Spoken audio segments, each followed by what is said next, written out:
JD. Ang kwentong ito ay hango sa totoong buhay. Mula ito sa isa nating kabayan na itago na lamang natin sa pangalang Roque. Taong 1965, Antique.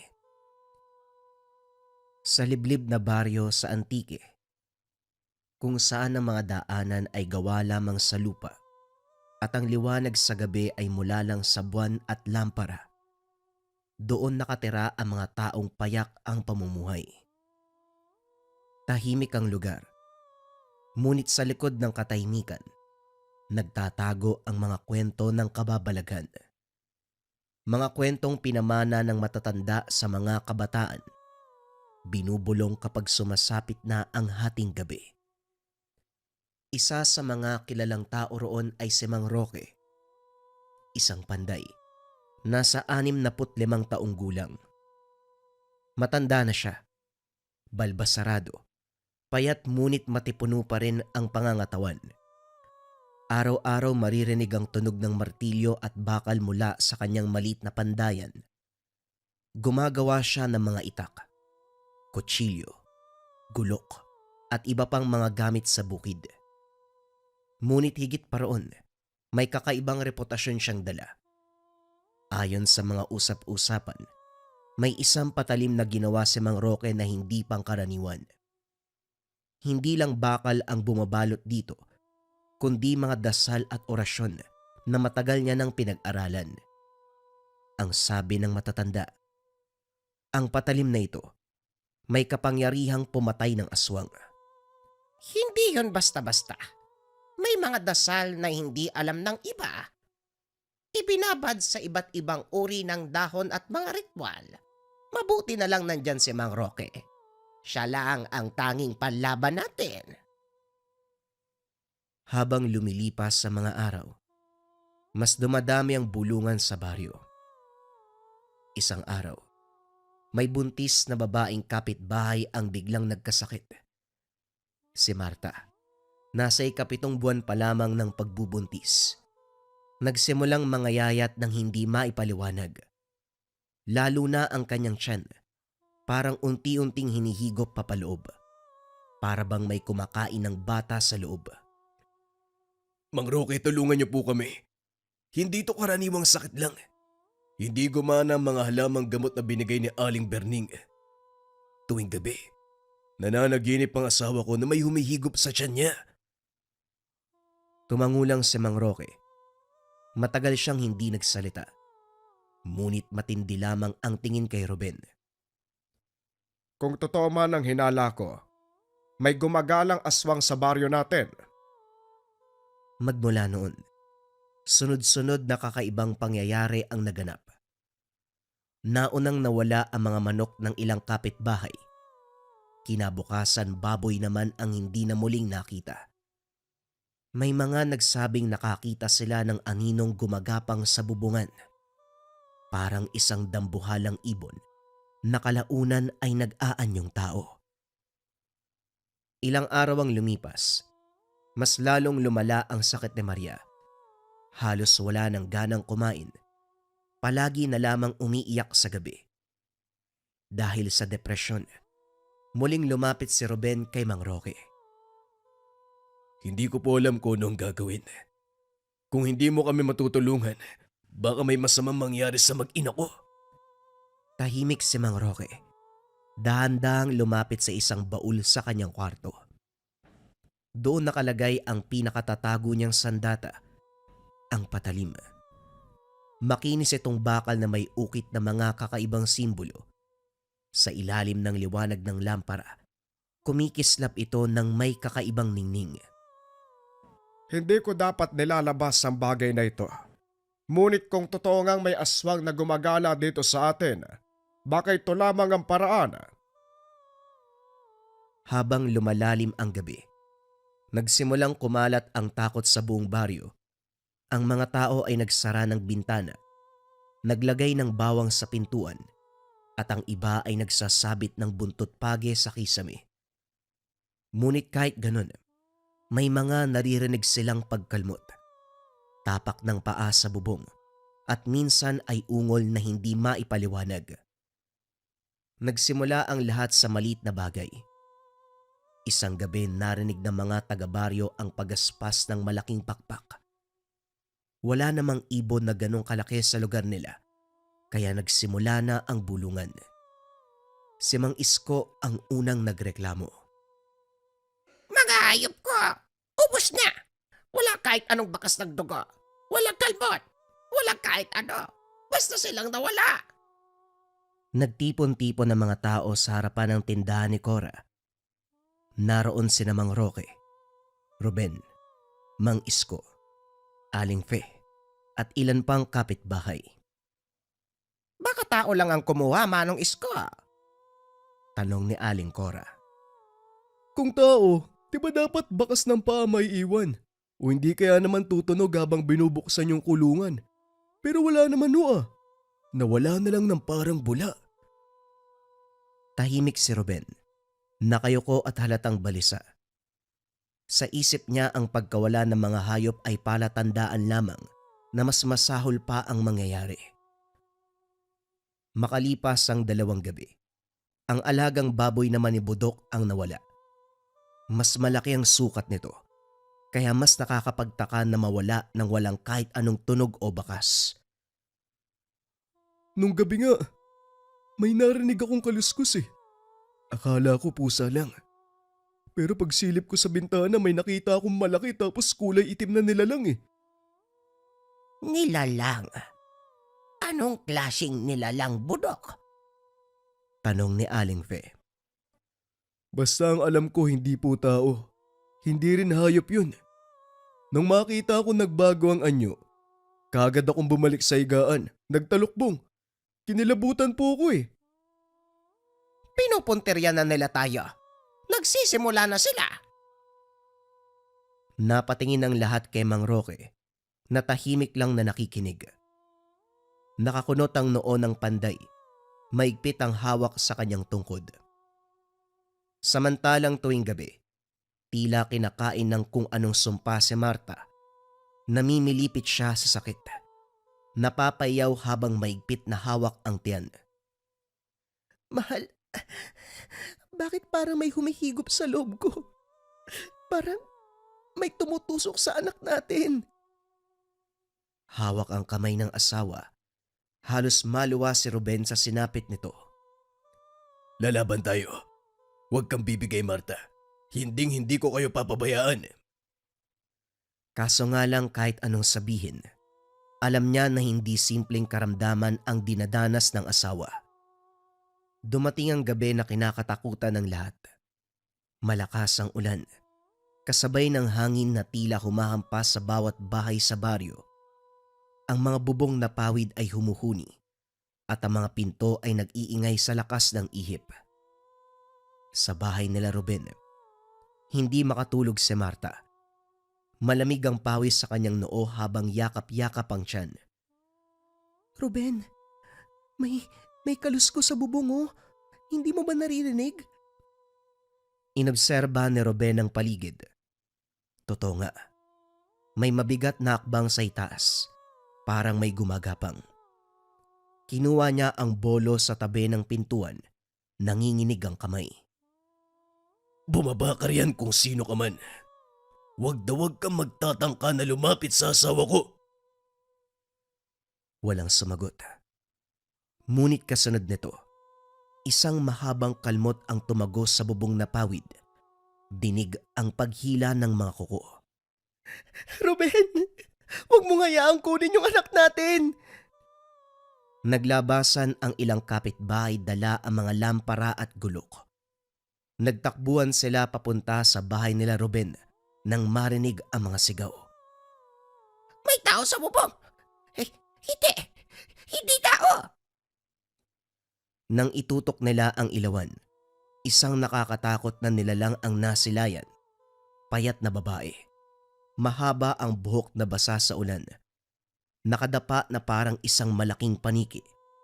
Ang mga kuko ay mahaba at matutulis. At mula sa bibig, bumubulwak ang isang mahaba at malagkit na dila na parabang pumapasok sa siwang ng bubong. Paulit-ulit na sumisigaw si Marta, nanghingi ng tulong sa lahat. Dumating si Mang Roque, hawak ang maliit na ilawan at ang kanyang baul na yari sa kahoy. Mabilis niyang binuksan at inilabas ang tinatago, ang patalim na may ukit na mga dasal at simbolo. Sa ilalim ng liwanag, kumikislap ito na parang may sariling apoy. Makikita rin na parang nagliliwanag na ginto. Maganda kayo. Hindi to basta halimaw. Lakas at dasal ang kailangan dito. Tumango ang mga lalaki at pumwesto sa paligid ng bahay. Ang iba ay nag-usal ng orasyon. Ang iba naman ay kumapit sa kanilang mga gulok kahit nanginginig. Muling kumalabog ang bubungan. Mas malakas ngayon. Bigla itong bumaon at bumukas ang malaking siwang. Mula roon lumusot ang dila ng nilalang, mahaba at parang ahas, papunta mismo sa tiyan ni Marta. Hindi mo makukuha ang mag-ina ko. Wika ni Ruben, habang pinapalo ng bolo ang dila ng nilalang. Ngunit bawat tama ay parang walang epekto. Mas lalo pa itong humahaba at humihigpit. Umakyat si Mang Roque sa gilid ng bahay. Hawak-hawak nito ang sandata. Hoy halimaw, lumapit ka dito. Nang makita siya ng nilalang, nagbago ito ng anyo. Mula sa payat na babae, naging malaking aso na kulay itim. Nangingintab sa ulan, kumikislap ang pulang mga mata. Umatungal ito ng malakas, napatindig ang balahibo ng lahat ng nakarinig. Hinding-hindi ka makakalis ng buhay sa lugar na ito. Nagtagpo sila sa bubungan. Itinaas ng aswang ang mahaba nitong kuko at sinugod si Mang Roque. Ngunit mabilis niyang iniwasan at sinaksak ito gamit ang patalim. Sa mismong sandaling tumama ang patalim sa laman ng nilalang, may lumabas na maitim na usok na may kasamang matinding amoy ng bulok na karne. Napaangil ang aswang. Malakas na angil na dumagungdong sa buong lugar. Mang Roque! Mang Roque, mag-iingat ka! Hindi pa tapos. Mabilis na nakabawi ang nilalang. Biglang nagbago ang anyo. Mula sa aso, naging malaking ibon na kasing laki ng tao. Ikinumpas ang malaking pakpak. Sa bawat paggampas ay naglaho ang liwanag ng mga lampara. Diyos ko! Gabayan niyo po kami! Wika ni Aling Pe. Sumulyap ang nilalang kay Marta na humahabol ng hininga sa loob ng bahay. Muling umunat ang mahaba nitong dila. Pilit inaabot ang tiyan ng buntis. Hayop ka! Hindi ka makakalapit! Sumigaw si Ruben habang hinahampas ng bolo ang dila ng nilalang. Ngunit binangga lang siya ng halimaw. Bumagsak siya sa sahig. Muling sumugod si Mang Roque. Inundaya ng saksak ang nilalang. Pumasok ang patalim sa pakpak nito. Muling sumirit ang maitim na usok. Napasigaw ang halimaw. Nagkandaugaga sa bubungan. Muntik nang mahulog. Ngunit imbis na mamatay ay bigla itong tumawa. Isang malutong, nakakakilabot na halakhak. Hindi, Roque. Hindi mo ko kayang tapusin. Ano nangyayari? Tignan nyo, nagsasalita yung hayop. Ngumisi si Mang Roque, kahit pawisan at hingal na hingal. Kung hindi kita matatapos ngayon, sisiguraduhin ko na hindi mo rin makukuha ang gusto mo. Muli niyang itinaas ang patalim, handa sa huling pagtutuos. Doon nagsimula ang pinakamatinding laban sa bubungan, ang panday at ang nilalang na matagal nang ginugulo ang kanilang baryo. Ngunit ang lahat ay may kabayaran. Umugong ang halakhak ng nilalang sa buong baryo. Ang halimaw ay nakalutang sa hangin. Kumakampay ang malalapad na pakpak na parang anino ng kamatayan at sa bawat galaw nito, umaalon ang napakalakas na hangin. Roque, hindi mo alam kung anong laban ang sinimulan mo. Muling umalingaw ang tinig. Mababa, garalgal, at parang sabay-sabay na boses ng lalaki at babae. Maigpit ang hawak ni Mang Roque sa patalim. Basa ng ulan ang buong katawan. Nanginginig ngunit hindi umaatras. Hindi ako natatakot sa inyo, halimaw. Kung para sa mga inosenteng tao ang laban na ito, hindi ako susuko. Itinaas niya ang sandata. Kumislap sa liwanag ng kidlat. Mabilis sa sumugod ang nilalang.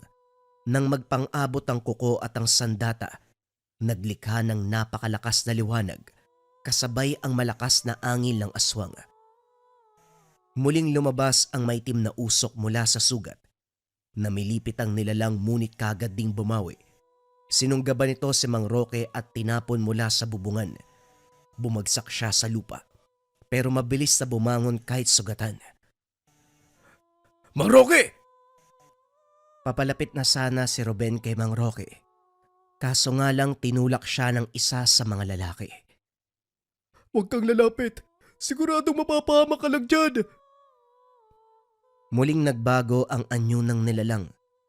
Mula sa ibon, naging isang napakapayat na babae na ang katawan. Balot ng maitim na balat. Ang mga mata ay kulay pula na kumikislap. Ang ngipin naman, mahaba at matutulis. Lahat kayo, hindi makakaligtas. Wika ng nilalang.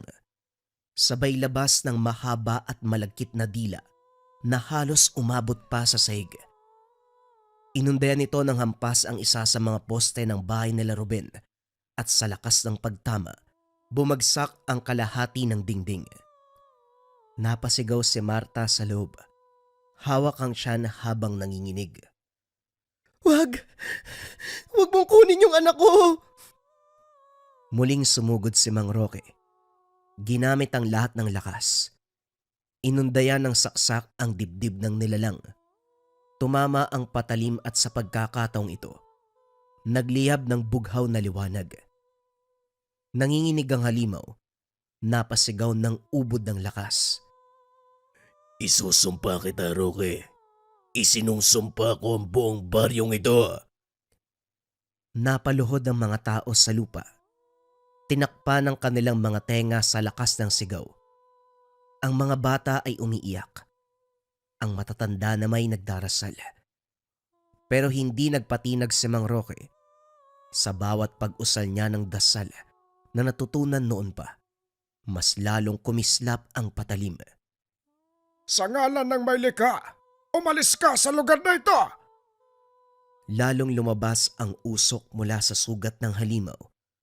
Unti-unti itong nagsimulang matunaw. Ngunit bago pa tuluyang maglaho, bigla nitong sinunggaban ang kamay ni Mang Roque. Hindi ba? Hindi ba ako tapos sa'yo?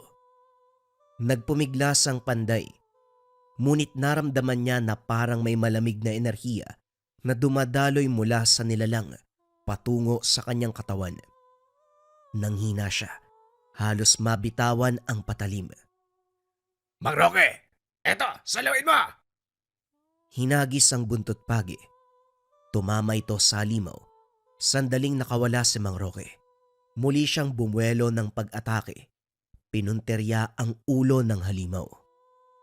Sumabog ang sigaw ng nilalang, kasabay ng pagputok ng bughaw na liwanag na nagpasiklab sa buong baryo. Ang mga tao'y napapikit at ang hangin ay biglang bumigat. Pagmulat nila wala na ang halimaw. Tanging maitim na abo at usok ang naiwan. Nakakalat sa bubungan at sa lupa. Hinihingal si Mang Roque. Halos hindi na makagalaw. Ang mga kamay niya ay nanginginig habang hawak pa rin ang patalim. Ano? Patay na ba? Patay na ba ang halimaw? Bago pa siya makasagot, muling narinig ng lahat ang nakakapangilabot na halakhak. Mula sa malayo, parang nagmumula sa hangin. Hindi. Hindi niyo ko tuluyang mapapatay. Napatitig si Mang Roque sa patalim. Alam niyang totoo ang banta. Hindi pa tapos ang lahat. Lumapit ang mga tao. Inakay si Mang Roque na halos mawala na ng lakas. Mang Roque, salamat sa paglaban. Kung hindi dahil sa'yo, nakuha na si Marta, pati na rin ang kanyang anak. Hindi pa rito nagtatapos ang lahat. Ang sugat na naibigay ko sa kanya ay walang saysay. Hindi sapat. Babalik sila. Hindi na siya mag-isa. Sa muli nilang pagdating mas marami, mas mabangis, at mas gutom. Tahimik ang lahat. Ramdam nila ang bigat ng sumpa na iniwan ng halimaw. At mula ng gabing yun, wala nang nakatulog ng maimbing sa baryo. Matapos ang labanan, muling bumalik ang katahimikan sa lugar. Pero hindi yon ang payapang katahimikan na nakasanayan ng mga tao, kundi isang mabigat at malamig na katahimikan na tila ba may nakatingin sa bawat sulok ng dilim. Sa gitna ng plaza, nakaupo si Mang Roque, hawak pa rin ang kanyang patalim. Nanlalanta na siya, ngunit hindi magawang bitawan ng sandata. Parang ito lang ang natitirang koneksyon niya sa mundong buhay. Mang Roque, kung hindi ka lumaban kanina, baka wala na kami ngayon. Utang namin sa'yo ang buhay ng buong baryo. Wika ng kapitan, habang nilalagyan ng tapal ang sugat ng panday. Hindi pa tapos. Narinig yung sumpa na iniwan. Hindi tayo dapat magpakampante. Kinabukasan, abala ang lahat sa pagkukumpuni ng mga bahay na nawasak. Pero kakaiba ang pakiramdam ng mga tao. Ang hangin ay mas mabigat. Ang mga hayop sa paligid ay nag-aalboroto. Ang mga aso, walang tigil sa pagtahol. Ang mga manok ay natataranta. Maging ang mga kalabaw, ayaw nang pumunta sa bukid. Parang natatakot sa kung anong hindi nakikita.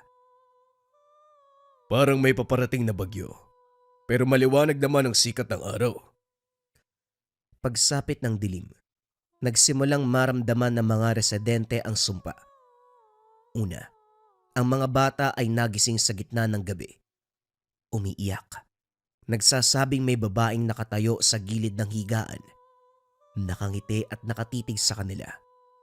Ngunit kapag sisilipin ng mga magulang, wala namang tao. Ang sabi ng ilan baka nananaginip lang ang mga bata, pero dumami ang nakakaranas nito. Hindi lang ang bata, maging ang matatanda. Ilang araw pa ang lumipas. Isang binata ang natagpo ang walang malay sa gilid ng ilog. Nang tignan ay tuyot na ang katawan, parang natanggalan ng dugo. Diyos ka, ganito rin ang kwento ng matatanda.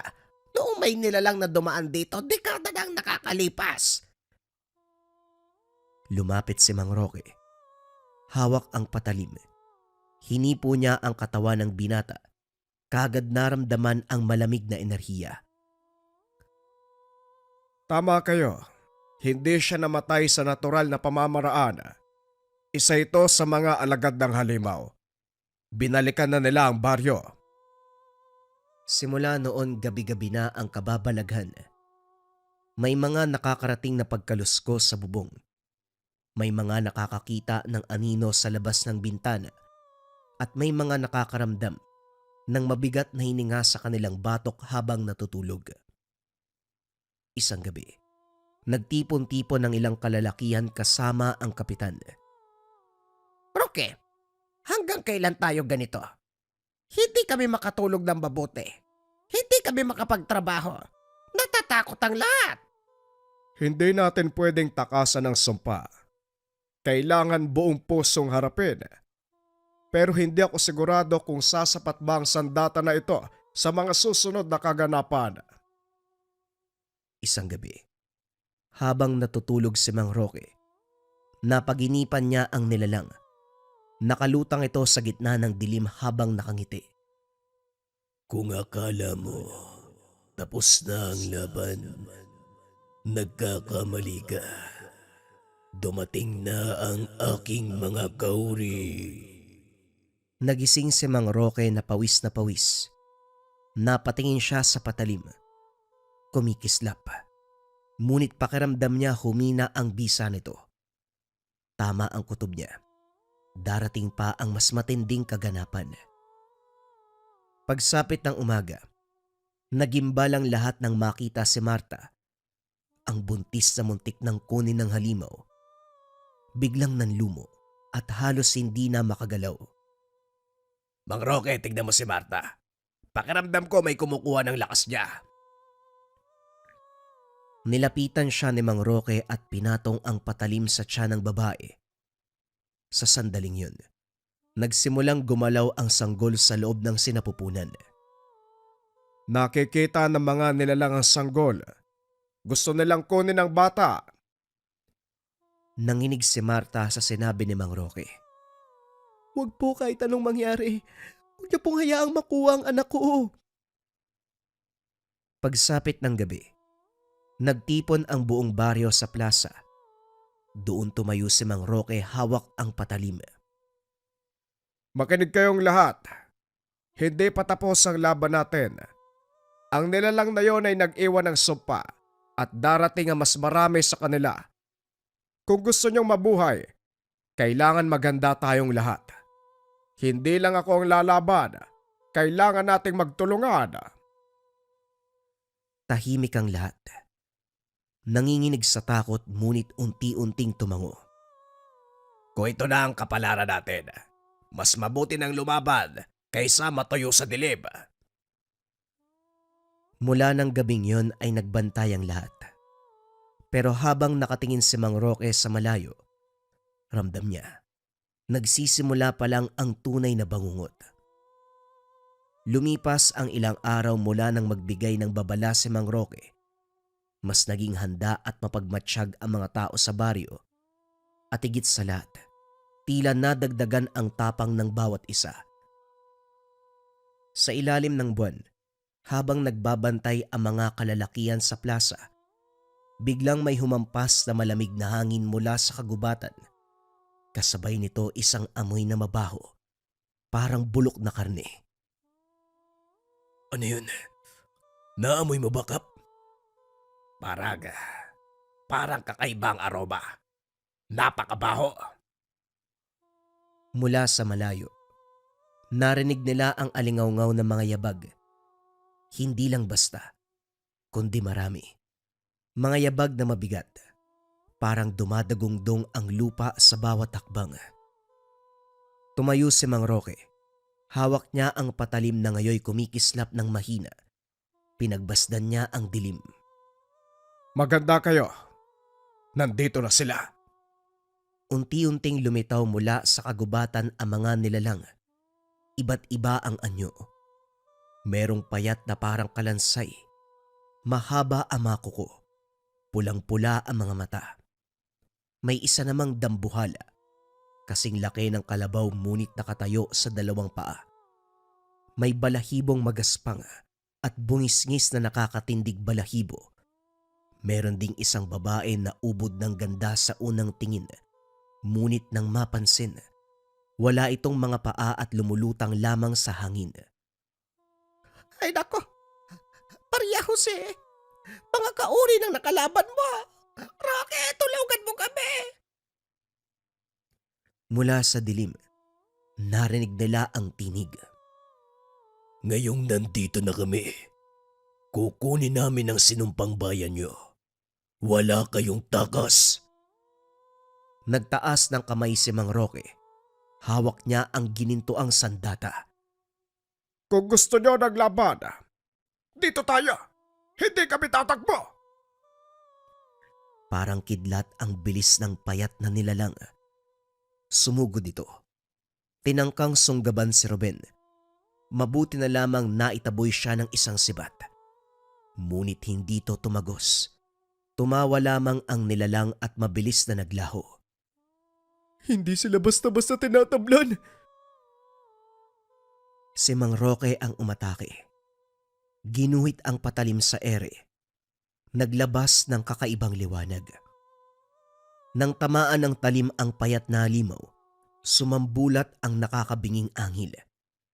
Nagliyab ang balat nito bago naglaho na parang abo. Ano? Kaya nyo pa? Walang aatras. Habang nagaganap ang laban, ang mga kababaihan at bata ay nagkukulong sa loob ng simbahan. Ngunit kahit doon, hindi sila ligtas. Biglang nagpakita sa bintana ang babaeng nilalang na lumulutang. Maganda kayo. Uubusin namin kayong lahat. Sa gitna ng labanan lumusob ang napakalaking nilalang. Ang bawat tirahan na madaanan nito, nasisira, nagigiba. Mang Roque, paano po natin sila mapipigilan? Hindi sumagot si Mang Roque. Tumakbo siya papalapit sa nilalang at bago umatake, itinaas niya ang patalim. Bumulong ng dasal na matagal niya nang ginagamit. Sa isang iglap, nagliyab ang talim at sa kanyang buong lakas, isinaksak niya ito sa dibdib ng halimaw. Umungol ng malakas ang dambuhala. Yumanig ang lupa at bago bumagsak, sinubukan itong isalampak si Mang Roque. Tumilapon ng panday, bumagsak sa lupa, duguan at halos hindi na makatayo. Ngunit kahit sugatan, pilit pa rin niyang hinila ang patalim at lumaban. Ang buong akala niya tapos na. Ngunit mula sa usok ng nasunog na mga nilalang, biglang nabuo muli ang isa pang mas malaking anino. Hindi nyo kami mapapatay. Bahagi kami ng sumpa. Hanggat may kasakiman at takot sa puso ng tao, patuloy kaming mabubuhay. Nang marinig ito ay natigilan ang lahat. Kahit si Mang Roque ay napayuko. Ramdam ang panghihina ng kanyang patalim. Matapos umatras ang mga nilalang sa gabing yun, nagsama-sama ang buong baryo sa simbahan. Lahat ay tahimik, nanginginig. Mang Roque, hindi na natin kayang tiisin kung gabi-gabi paulit-ulit silang dumarating. Kapag nagpatuloy ito, baka maubos ang tao at ang kabuhayan ng buong baryo. Hindi natin pwedeng takasan ang sumpa. Ngunit baka may paraan pa. Kailangan kong hanapin ang pinagmulan nito. Ang pinagmulan ng kanilang kapangyarihan. Bago matapos ang pagpupulong, isang matandang babae ang tumayo. Si Lola Pilar, isa sa pinakamatanda sa baryo. Alam ko kung bakit nandito sila. Ano po ang ibig mong sabihin, Lola? Bago pa kayo isilang, may kasunduan ng ating mga ninuno. May isang bagay na ninakaw mula sa kanila. Isang bagay na hanggang ngayon, nakatago pa rin sa baryo. Hanggat hindi na ibabalik, hindi titigil ang mga nilalang. Roque, nasa iyo ang susi. Nasa iyo ang kapalaran. Natigilan ng panday. Hindi niya maintindihan. Ngunit ramdam niya sa kanyang dibdib na totoo ang sinabi ng matanda. At mula roon, nagsimula ang panibagong kabanata ng kanilang laban. Hindi lang para lumaban, kundi para tuklasin ang pinagmula ng sumpa. Matapos ang nakakatakot na pagsalakay ng mga kauri, hindi makatulog ang buong baryo. Sa loob ng simbahan nakaupo ang lahat. Mga bata, babae, matanda at ilang pang sugatan lalaki. Ang tanging liwanag ay ang kumikislap na kandila sa altar. Tahimik ang lahat. Inaantay ang susunod na dilubyo. Doon muli nagsalita si Lola Pilar. Panahon na para malaman niya. Ang sumpang ito ay hindi aksidente. Hindi rin ito basta pagdating ng mga halimaw. Ito'y bunga ng kasalanan ng ating mga ninuno. Nagtinginan ang mga tao. Ang ilan ay nagtatanong sa kanilang sarili kung ano ang kasalanan na ito. Huminga ng malalim ang matanda bago nagpatuloy sa pagsasalita. Ang tunay na nagmamay-ari ng lugar ay mga nilalang at elemento. Upang makapagtayo tayo ng tahanan at sakahan, nakipagkasundo ang ating mga ninuno. Nag-alay ng isang bagay ang mga ninuno. Isang puso ng punong kahoy. Isang maiwagang bato na iniingatan ng mga espiritu. Ito ang nagsisilbing tulay ng mundo ng tao at mundo ng mga nilalang at elemento. Bilang kapalit, pinayagan ang mga ninuno na manirahan at magtanim sa lupa. Ngunit hindi natapos doon. Dumating ang tukso. May isang ninuna, si Apong Matyas, na nagnakaw ng puso ng punong kahoy. Ikinubli niya ito at tinuring na sa kanya upang gamitin ang kapangyarihan para yumaman at lumakas. Dahil doon naputol ang kasunduan, nagsimulang mamatay ang mga hayop, matayo ang mga lupa at magalit ang mga nilalang. Yun ang dahilan kung bakit minsan may nawawala, may sinasakmal at may nilalamon. Ang sumpa ay nagsimula noon pa at ngayon bumabalik sila para bawiin ang ninakaw. Napalingon ng lahat kay Mang Roque. Tahimik lang siya. Ngunit ang mga kamay ay nanginginig. Teka, bakit ako? Dahil ikaw ang huling apo ni Apong Matyas, ang patalim na hawak mo, yan ay pamana ng ninuno mong traidor. Sa patalim nakatali ang sumpa, kaya ikaw lang ang makakaputol nito. Nagulat ang lahat. Ang mga tao ay nagsimulang magbulungan. Ang ilan ay natatakot kay Mang Roque. Kung ganun kasalanan pala ng lahi niyang lahat eh. Kung hindi dahil sa kanila, wala tayong ganitong sumpa. Sandali! Hindi kasalanan ni Mang Roque ang nagawa ng kanyang ninuno. Kung hindi dahil sa kanya, maaaring patay na tayong lahat. Kung ito ang kapalaran ko, tatapusin ko ang sinimulan ni Apong Matyas. Hanapin ko ang puso ng punong kahoy. Kung yon ang makakaputol sa sumpa, ibabalik ko ito. Kinabukasan maaga silang nagtipon. Pinili lamang ang iilang lalaki na sasama kay Roque. Si Ruben, Kapitan, Budok, at isang binatang malakas. Bitbit nila ang iba't ibang uri ng sandata. Sa gubat, itinago ni Apong Matyas ang bato sa pinakamalalim na parte kung saan hindi maaabot ng araw. Tahimik silang pumasok sa kagubatan. Habang lumalalim ang kanilang tinatahak, lalo nilang nararamdaman ang bigat ng paligid. Wala nang awit ng ibon. Wala nang ihip ng hangin. Tanging mga yabag at tunog ng putol na sanga ang naririnig. Habang naglalakad, bigla silang nakarinig ng iyak ng bata. Tulong! Tulungan niyo ako! Napatingin ang lahat. Mula sa likod ng mga puno, may batang lalaki na umiiyak. Tuguan ng damit. May bata, tulungan natin! Sandali lang, hindi ang totoo. Huwag kayo magpapadala. Huli na. Nang lumapit si Ruben, biglang nagbago ang anyo ng bata. Wala na itong muka.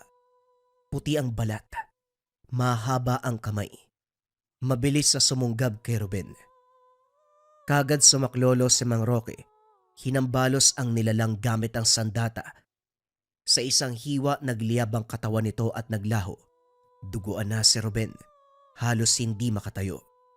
Hindi dapat kayo nagtitiwala sa mga ganong bagay.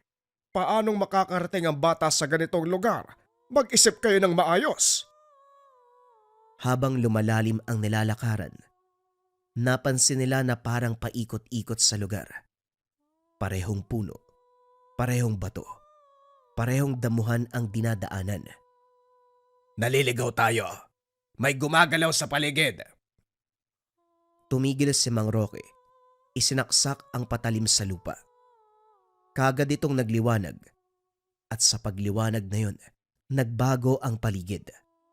Ang mga puno ay nag-iba ng ayos. Nakita nila ang daan papasok sa isang kuweba. Dito, nararamdaman ko. Dito tinago ni Apong Matyas ang puso ng punong kahoy. Sa loob ng kuweba, sa bawat sulok ay may nakaukit na mga simbolo. Mga sinaunang dasal. Mang Roque, narinig mo ba yun? May marahang ungol na umugong. At mula sa dilim, nagsimulang lumabas ang mga anino. Hindi malinaw kung hindi mga tao, mga anyo na mga ninunong nakagapos. Mga kaluluwa sila. Mga inabando dahil sa kasalanan. Lumapit ang isa sa mga kaluluwa. Ibalik mo. Ibalik mo ang kinuha ng iyong ninuno. Sa pinakagitna ng kuweba, nakalagay sa isang altar ang isang bato. Kulay berde, kumikislap at parang may buhay. Ito ang puso ng punong kahoy. Lumapit si Mang Roque, nanginginig. Nang hawakan niya ang bato, biglang dumilim ang paligid. Sa isang iglap, nakita niya ang mga alaala ng nakaraan. Si Apong Matyas hawak ang patalim. Ninakaw ang bato mula sa isang dambuhalang punong kahoy.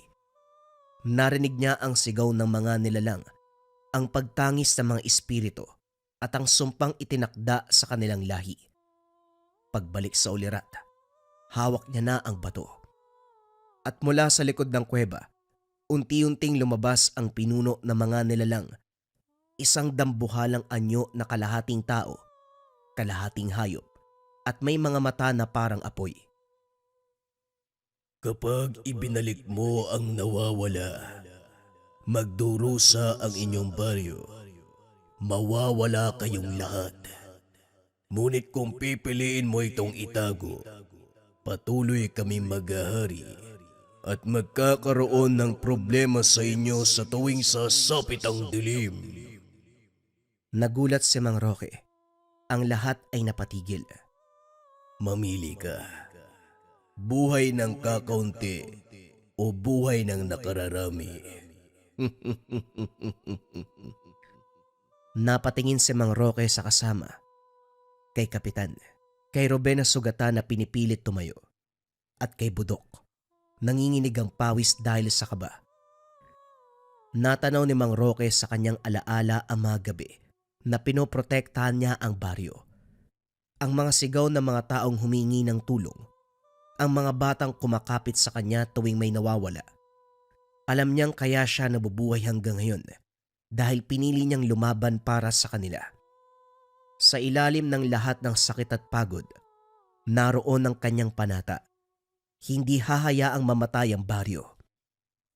Mabigat ang bawat hakbang ni Mang Roque habang lumalapit sa altar. Pinisil niya ang puso ng punong kahoy. Sabay itinaas ang patalim na pamana ng kanyang ninuno. Kung ako man ang tagapagmana ng kasalanan ni Apong Matyas, ako rin ang tatapos nito. Itinarak niya ang patalim sa puso. Sa isang iglap na yun, nagliwanag ang buong kuweba. Isang nakakasilaw na puting liwanag na parang araw. Sumigaw ang pinuno ng mga nilalang. Ang katawan ay nagsimulang maghiwa-hiwalay na parang abo. Ang mga anino sa paligid, isa-isang nagliyab at naglaho. Ang mga simbolo sa kuweba'y nanginginig at ang mga kaluluwang nakagapos ay nakawala. Umangat sa liwanag na parang mga ibon. Pagkatapos ng lahat, biglang bumigat ang paligid. Ang lupa ay yumanig. Nagsimulang gumuho ang kuweba. Mang Roque, bilisan mo! Tinulungan nila si Ruben habang tumatakbo palabas. Kaso nga lang, biglang huminto si Mang Roque. Umalis na kayo. Ako na ang tatapos dito. Ano ba ginagawa mo? Mamamatay ka dyan! Hinila siya ng kapitan. Ngunit tinulak sila ni Mang Roque papalabas. Sabihin niyo sa mga tao, wala nang sumpa. Sabihin niyo malaya na sila. Nagkatinginan silang lahat. Luwaan. Ngunit wala silang magawa kundi tumakbo palabas habang gumuguho ang mga bato. Ang huling nakita nila kay Mang Roque ay ang kanyang anyo. Nakatayo sa gitna ng nagliliyab na kuweba. Hawak ang sandata at ang pusong unti-unting natutunaw sa liwanag. Nang makalabas, sumabog ang liwanag mula sa loob ng gubat. Ang mga ibon ay muling nagliparan. Ang hangin ay naging maamo. Ang araw, sumikat ng buong ningning. Tahimik na tumingin ng lahat sa malayong kagubatan. Wala na ang lagim. Kaso nga lang, wala na rin si Mang Roque. Pagbalik sa baryo, sinalubong sila ng mga tao. Ang mga sugatan ay naghilom at ang mga bata ay muling nakangiti. Kaso nga lang nang tanungin kung nasaan si Mang Roque, walang nakasagot. Si Kapitan lamang ang nagsalita. Si Mang Roque, ang ating tagapagligtas. Inalay niya ang sarili upang tapusin ang sumpa. Nag-iyakan ng buong baryo. Ngunit sa halip na malungkot, naroon din ang ginhawa dahil alam nila na wala ng halimaw na maghahasik tuwing gabi. Tuwing gabi ng kabilugan ng buwan, may mga nagsasabing nasisilayan pa rin si Mang Roque sa gilid ng gubat. Hawak ang kanyang patalim. Waring tahimik na nagbabantay sa baryo, ngunit hindi na siya tao, kundi isang anino na nagbabalik bilang kanilang tagapagligtas. Mula noon, ang kanyang pangalan ay hindi na lang basta pangalan ng isang matandang sugatan. Siya ay naging alamat. Si Mang Roque, ang bantay ng dilim, ang huling panday. Alam niyo ba mga kabayan, ang peak ng Ghost Month ay September 6 hanggang September 10. Madalas sa mga panahon na ito nangyayari ang sobrang kamalasan, pagkakasakit, maling decision making, lugi sa negosyo, pag-aaway dahil dyan malakas ang negatibong enerhiya from September 6 hanggang September 10. Ang pinaka sinasuggest from Lika Merchandise ay mag-cleanse ng lugar upang mataboy lahat ng negatibong enerhiya. Pwede kayo magsindi ng incense candle for cleansing mula sa Lika Merchandise. 3 to 15 minutes lang to sinisindihan sa umaga at gabi. Ang bisa nito mga kabayan, tinataboy niya yung negative energy sa lugar para maganda yung pasok ng swerte at iwas sakit na bunga ng negative energy. Kontra lugi sa mga negosyo, kontra sa mga negatibong enerhiya na pumapaikot sa paparating na September 6 hanggang September 10. Ito yung regular version, pero meron din naman tayo yung nakalagay sa can. Ito yung nakalagay sa can, same price lang yan mga kabayan. Ang difference ng red and yellow, color lang. Pareho yan ng bisa. Pakita ko sa inyo yung loob ng insenso candle. Makikita nyo dyan yung chunks ng insenso at hindi lang siya natatapos sa insenso. Meron pa yung langis ng haplas at iba't ibang uri ng sangkap para siya maging pang-cleansing. May kasama din niyang orasyon at guidelines pagdating sa inyo mga kabayan. Maikli lang yon kaya sobrang dali niyang gawin. Kaya habang paparating pa lang ang September 6 hanggang September 10, pwede na kayong kumuha ng incense candle for cleansing sa Lika Merchandise. Make sure lang kapag napanood niyo yung video, mag-check out kayo kaagad para hindi kayo maubusan. Kung interesado kayo, i-search nyo lang yung shop ng Lika Merchandise.